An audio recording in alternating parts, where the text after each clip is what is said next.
Europe 1, il est 6h46. Il est temps d'ouvrir le kiosque d'Europe 1. Thomas Soto. Et ce matin, Julie, je pourrais vous faire la liste des journaux qui nous racontent, comme Direct Matin, comment François Hollande a détaillé son pacte de responsabilité.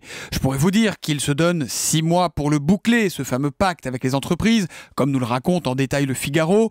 Je pourrais me réjouir avec les Échos d'apprendre que l'Élysée veut baisser les impôts dès 2015, ou encore saluer le titre de Sud-Ouest, Hollande en classe éco.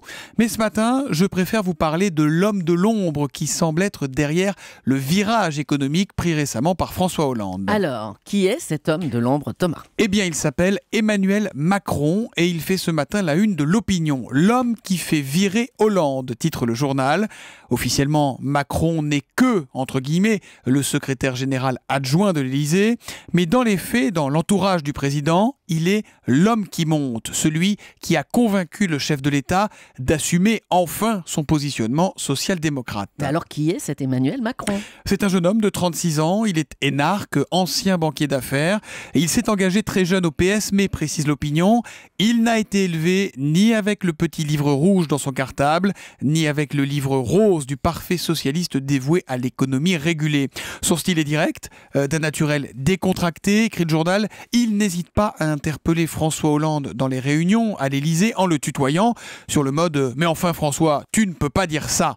Pendant la campagne de 2012, on lui prête cette phrase à propos, vous savez, de la taxation à 75% des plus hauts salaires. C'est Cuba sans le soleil. Macron a la confiance de François Hollande. Voyez Macron, répond le président, à tous ceux qui viennent le voir avec une idée économique intéressante. Oh, la confiance, dit-il, citant Lévinas, c'est le problème de l'autre. Quoi d'autre dans la presse, Thomas? Rien dans le Parisien aujourd'hui en France qui est en grève, oui. qui est absent des kiosques aujourd'hui. Et il y a quelques minutes encore, il n'y avait pas d'édition non plus sur Internet. Et puis 2 pubs présidentielles dans Libération. Merci, Monsieur le Président, d'avoir choisi notre casque pour votre sécurité. Celle-là est signée de la marque du casque que portait François Hollande sur les photos révélées par Closer. Libé qui relaie aussi l'invitation que nous avons lancée ici à Europe 1 à Barack Obama. Message publié dans le quotidien américain Washington Post. Alors on sait qu'il nous a écouté avec ses services secrets, le président américain. On espère bien qu'il lira aussi les journaux et qu'il répondra favorablement à notre invitation.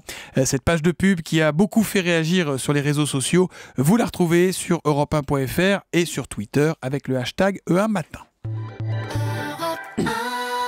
Europe 1, il est 6h48. À la une des régions, votre rendez-vous avec une actualité régionale chaque matin. Bonjour Marion Calais. Bonjour Thomas. Aujourd'hui, un maire prêt à tout pour protéger ses administrés. C'est le maire de Magnac-la-Valette en Charente qui envisage même d'acheter des bombes lacrymogènes pour ses habitants. Didier Joby raconte ce matin dans la Charente Libre la psychose qui a gagné son village depuis la violente tentative de braquage au domicile d'un septuagénaire. Et l'élu d'évoquer des discours va-t-en-guerre avec des habitants qui affirment avoir nettoyé et sorti leurs fusils. Plutôt que l'autodéfense, il s'agit donc d'envisager une réponse collective. On pourrait, dit le maire dans le journal, faire un achat groupé de ces bombes lacrymogènes et pour ne pas les distribuer comme des bonbons, offrir une petite formation aux gens pour apprendre à s'en servir.